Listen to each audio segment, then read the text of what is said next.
Welcome to Venkataswamy creations.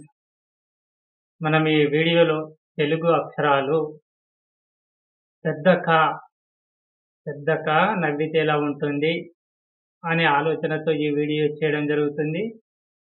ఈ వీడియోలో ఒక అద్భుతమైన కథ కూడా ఉంటుంది. చివరలో లాస్ట్‌లో ఒక అద్భుతమైన కథ ఉంటుంది. ఆ కథ కూడా మీరు చూడాలనుకుంటే పూర్తి వీడియో చూడండి. వీడియోలోకి వెళ్ళే ముందైతే లైక్ చేయకుండా లైక్ చేయండి, షేర్ చేయండి. అలాగే సబ్స్క్రైబ్ కూడా చేయండి. పక్కనున్న బెల్ సింబల్ నొక్కండి. నేను చేసే ప్రతి వీడియో కూడా మీకు నోటిఫికేషన్ ద్వారానైతే అందుతుంది. చలో మనం ఈ వీడియోలోకి వెళ్ళిపోదాం. మనకు తెలుగు అక్షరాలలో పెద్ద క, చిన్న క, పెద్ద క 2 ఉంటాయి కదా. దాంట్లో ఇది పెద్ద క అనే అక్షరం. ఇవి కళ్ళు, క యొక్క కళ్ళు. లోపల అవి కనుగుడ్లు.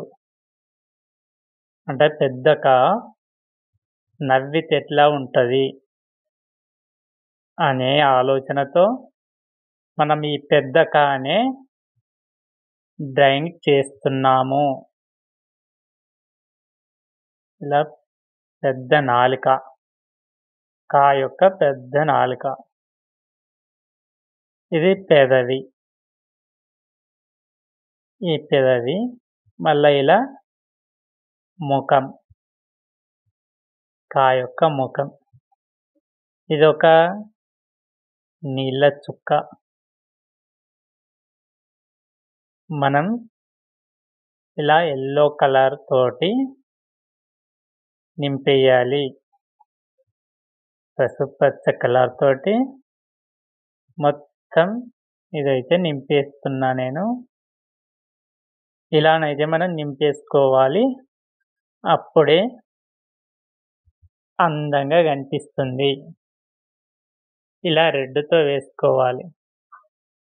ఇలా రెడ్ కలర్‌తో వేసుకోవాలి, ఎరుపు రంగుతో.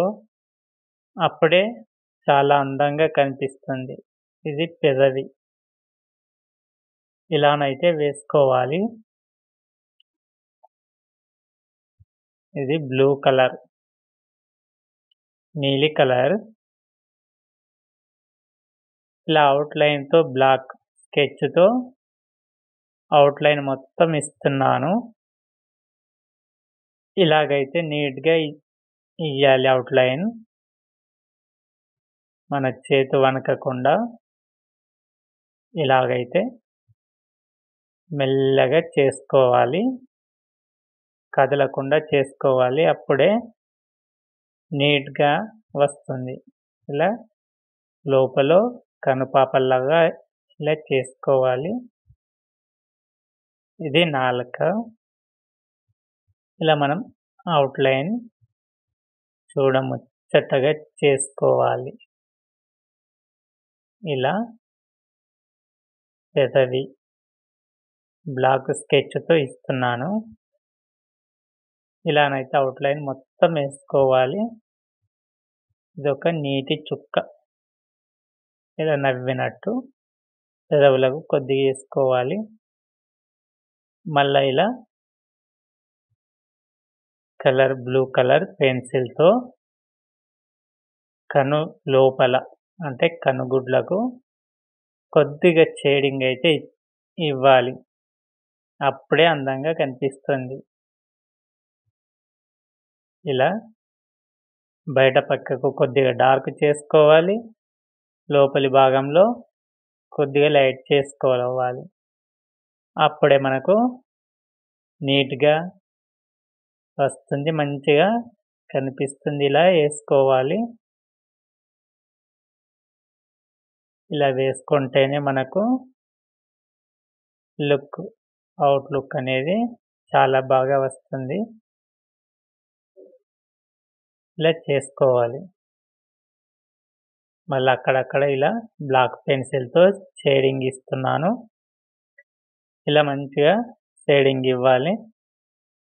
మనకి ఎక్కడెక్కడ షేడింగ్ కావాలో అక్కడక్కడ బ్లాక్‌తో కొద్దిగా చేసుకోవాలి.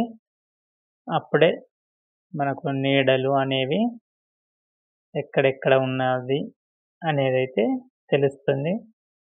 మళ్ళా వైట్‌తో ఇలా హైలైట్ చేయాలి. అప్పుడే లుక్ అనేది వస్తుంది. అంటే మంచిగా కనిపిస్తుంది. ఇలా మంచిగా కనిపించేటట్టు చేసుకోవాలి. చూడండి 'క' అనే అక్షరం. ఇలా కళ్ళకైతే బ్లాక్ చేసుకోవాలి. కళ్ళ గుడ్లలో లోపల ఇలా బ్లాక్ ఉంటే అప్పుడు కళ్ళనేవి కరెక్ట్‌గా అద్భుతంగా కనిపిస్తాయి. మళ్ళీ దాంట్లో ఇట్లా వైట్ చుక్కలి పెట్టాలి. చిన్న చుక్కలు పెట్టాలి. అప్పుడే కళ్ళ లోపల కళ అనేది కనిపిస్తుంది. ఇలానైతే 'క' మొత్తానికి ఇలా తయారయింది. ఇలాగైతే మనం సూపర్‌గా చేసుకోవాలి నీట్‌గా వరకు. ఒక బట్టల దుకాణంలో ఇద్దరు పనిచేస్తున్నారు. కూలీలాగా అక్కడ.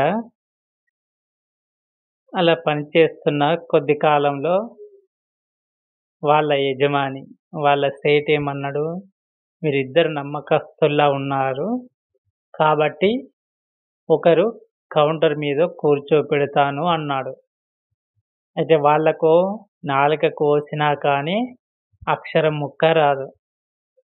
అలాంటి వాళ్ళను నమ్మకస్తులుగా ఉన్నారు కాబట్టి వాళ్ళకు కౌంటర్ మీద కూసుండే అవకాశం ఇస్తానన్నాడు. అయితే వాళ్ళకు 6 నెలలు టైం ఇచ్చాడు. చదువుకొని బాగా లెక్కలు నేర్చుకొని రండని. అయితే అందులో ఒకడు చాలా బాగా అన్నీ నేర్చుకున్నాడు. అందులో మరొకరు వట్టిగానే జులాయిగా తిరుగుతూ అక్కడిక్కడ తిరుగుతూ ఉండగా ఒకతను అగ్గిపెట్టె ఉందా అని అడిగాడు. అలాంటి అవసరం పట్టిందని అక్కడ ఒక కిరాణా కొట్టు పెట్టాలనుకున్నాడు ఆ జులాయి అతను. అలా అనుకున్నది తడవుగా అక్కడ ఒక షాప్ పెట్టాడు. పెట్టి మంచి లాభాలు పొందాడు. అలాగే ఒక బ్యాంకులో కూడా డబ్బులు దాచాడు. అంత డబ్బు ఊరికే ఉండడం ఎందుకని ఫిక్స్డ్ డిపాజిట్ చేయమని మేనేజర్ చెప్పాడు, బ్యాంక్ మేనేజర్. అయితే అతనికి అక్షరం ముక్క రాదు. ఆ సంతకం ఈ సంతకం పెట్టమంటే నేను చదువుకోలేదని చెప్పాడు. అప్పుడు ఆ బ్యాంక్ మేనేజర్ అవాక్కయిపోయాడు. లక్షలార్జించే మనిషి చదువు లేదా? అదే చదువు వచ్చి ఉంటే ఇంకా ఏమై ఉండేవారు అనుకున్నాడు. అవును, ఏమై ఉండేవాడిని? ఆ షాపులో ఒక గుమస్తాగా ఉండేవాడిని అని లోపల అనుకున్నాడు ఆ జులాయి. ఈ కథ ఉద్దేశం ఏంటంటే చదువుకోవద్దని కాదు. సొంత కాళ్ళపై నిలబడడానికి ప్రయత్నించే వారెప్పుడు చదువుకుని ఉద్యోగాల కోసం చూసేవారి కంటే అధికులేనని చెప్పడమే ఈ కథ యొక్క సారాంశం.